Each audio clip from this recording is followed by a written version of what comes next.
आदेश। इस ग्रुप के सभी सदस्यों को गोविंदनाथ देवड़ा की तरफ से आदेश। कुछ भी बातचीत शुरू करने से पहले भगवान श्री गणेश जी को याद करना चाहिए। तो आइए सर्वप्रथम उन्हीं को याद करते हैं। ओम नमो विघ्नराजाय सर्व सौख्य प्रदायिनी दुष्ट अरिष्ट विनाशाय पराय परमात्मने लंबोदरम महावीर्य नाग यज्ञ प्रशोभितम अर्धचंद्रधरम देवं विघ्नव्यू विनाशनम। ओम राम रीम रूम रेम रोम हा हेरम्बाय नमो नमः। सर्वा सिद्धि परदो श्रीतुम सिद्धि बुद्धि परदो भव चिंतिताट पदशतहिम शतक मोदक प्रिय सिंदूरारूण वस्ते च पूर्जितो वरदयक इद गणपति स्त्रोतम या पठेत भक्ति मानरतस्य देहम च गेहम च स्वयं लक्ष्मी मुच्यति। ओम श्री गणेशाय नमः। ओम विघ्नहर्ताय नमः। ओम गुरु गणपते नमः। ओम ब्रह्म ब्रह्म ब्रह्म ब्रह्म क्रोध भैरवाय नमः। आदेश। तो आज हमसे कोई जानकार और होशियारी है, उन्होंने पूछा कि नाथ जी महाराज, जैसे ये तांत्रिक लोग होते हैं, अघोरी लोग होते हैं, ये किसी का भूत प्रेत उतार देते हैं, किसी में भूत या प्रेत की बाधा हो तो वो ख़त्म कर देते हैं, निकाल देते हैं। तो वो बाधा निकालने के बाद उस आत्मा का क्या होता है? वो उस आत्मा का क्या होता है?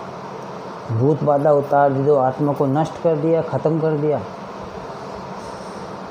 प्रश्न तो बहुत गहरा है, तो इसका जवाब आपको विस्तार से समझना चाहिए। तो आज इसी चीज़ का आपका जवाब देते हैं कि जैसे आप किसी तांत्रिक अघोरी या साधु के पास जाते हैं तो अपनी समस्या लेके जाते हैं, अपने कर्म की समस्या। कुछ गलत कर्म आपने किए, उसका फल तो इसी कलयुग में भोगना पड़ता है। अब आप फल भोगते हुए डर जाते हो, उस फल को भोगना नहीं चाहते, इसी वजह से आप किसी साधु संत अघोरी के चरणों में जाते हो। वहाँ पर जाकर उनसे कोई टोटका, कोई मदद, कोई शक्ति की आस रखते हो। अब वो अपनी शक्ति से, टोटके से, अगर अपने प्रयास से आपके दुख दर्द को कम करते हैं तो इसका अर्थ ये है कि आपका दुख उन्हें भोगना पड़ेगा। इसी प्रकार जैसे किसी बच्चे को, औरत को, स्त्री को, बूढ़े को भूत प्रेत जिन खबीस की बाधा है, ये सब किसी न किसी रूप में प्रेत शक्ति, तामसिक शक्ति किसी न किसी रूप में उस इंसान को लगी हुई है।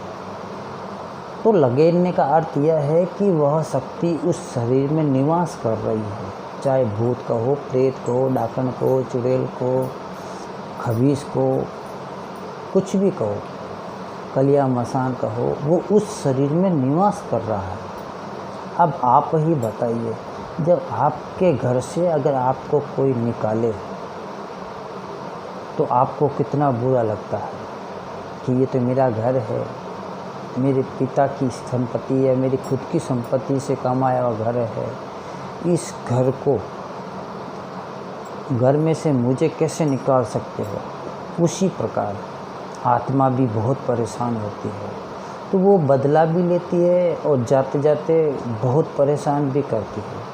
अगर मान लो किसी तांत्रिक ने किसी बच्ची को आत्मा के चंगुल से छुड़ा दिया तो वह आत्मा तब तक उस तांत्रिक का पीछा नहीं छोड़ती जब तक वह तांत्रिक साधु उस आत्मा की मुक्ति का उपाय ना करे। इसलिए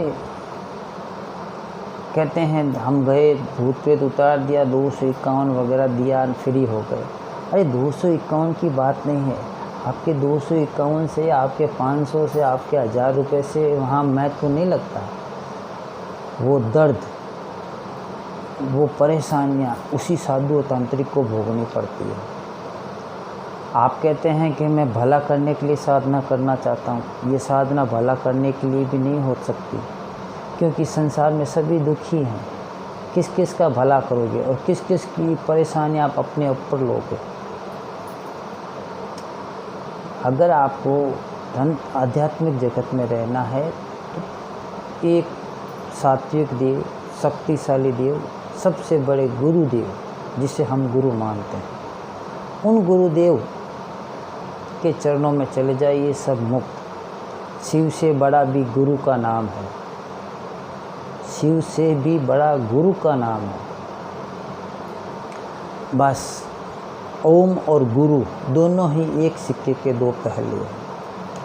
अब रही बात आत्मा का क्या करते हैं, तो इसका जवाब यह है कि जब किसी बच्चे में आत्मा होती है तो उससे एक साधक, एक तांत्रिक वार्तालाप करता है, उससे पूछता है तुझे क्या चाहिए, इस घर में क्यों रह रही है।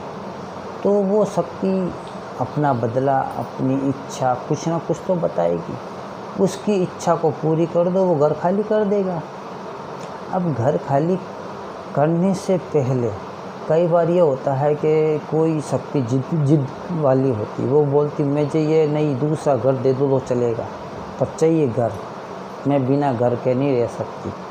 तो उस शक्ति को एक बच्ची से निकाल कर पहले तो उससे वचनों से अनुबंध किया जाता है, फिर उस बच्ची का एक बूंद लहू निकाल कर एक शीशी में डाल दिया जाता है और उस आत्मा को या पिशाच शक्ति को कहा जाता है तुम इस लहू खून में तुम रहो, इस शीशी में हम आपको दूसरा शरीर प्रदान करेंगे, दूसरा घर प्रदान करेंगे।